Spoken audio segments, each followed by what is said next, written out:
This channel does not promote any violent, harmful, or illegal activities. All content provided by this channel is meant for an educational purpose only. বাংলাদেশের ঘটনা রাতারাতি ঘটেনি। আগস্টের আগে থেকেই ধীরে ধীরে পরিস্থিতির পট পরিবর্তন ঘটছে সে দেশে। কিন্তু সেই দেশের পরিস্থিতির পরিবর্তনেও ভারতের শেয়ার বাজারে তেমন উল্লেখযোগ্য প্রভাব পড়েনি। রাশিয়া ইউক্রেন যুদ্ধের সময়ও ভারতের বাজার মার খেতে পারত, কারণ ভারত তেল আমদানি করে, আর যুদ্ধের সময় বিভিন্ন কারণে তেলের দাম বাড়তেই থাকে। কিন্তু সেই পরিস্থিতির সুবিধা নিয়ে ভারত রাশিয়া থেকে অনেক কম খরচে তেল আমদানি শুরু করেছে। আবার মধ্যপ্রাচ্যের ইস্যুও ভারতকে টলাতে পারেনি।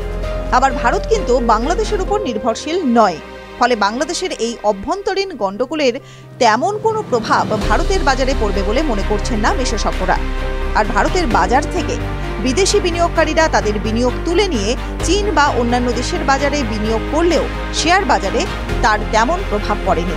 এর সবচেয়ে বড় কারণ, ডোমেস্টিক ইনভেস্টররা ভারতের বাজার দখল করে রয়েছে।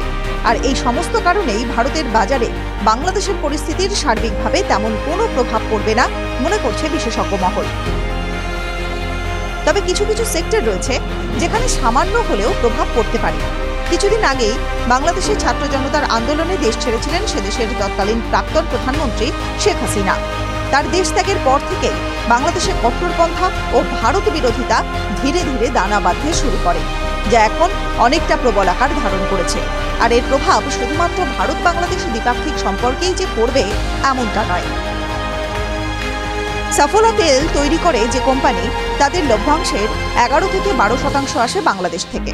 আর আগস্ট মাসের সেই আন্দোলনের সময় সেই সাফোলা তেল তৈরির কোম্পানি মারিকোর শেয়ারের দাম পড়ে গিয়েছিল প্রায় 4%।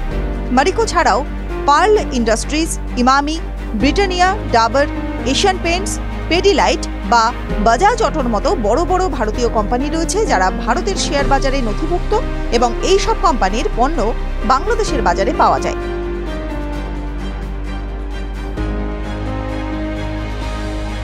বাংলাদেশ পোশাক শিল্পের জন্য বিখ্যাত। বিভিন্ন বিদেশি কোম্পানির পণ্য যেমন বাংলাদেশে তৈরি হয়, তেমনি আমাদের দেশের ট্রেন্ড, পিডিএস ও ভিআইপি ইন্ডাস্ট্রিজের বিভিন্ন পণ্য বাংলাদেশে তৈরি হয়।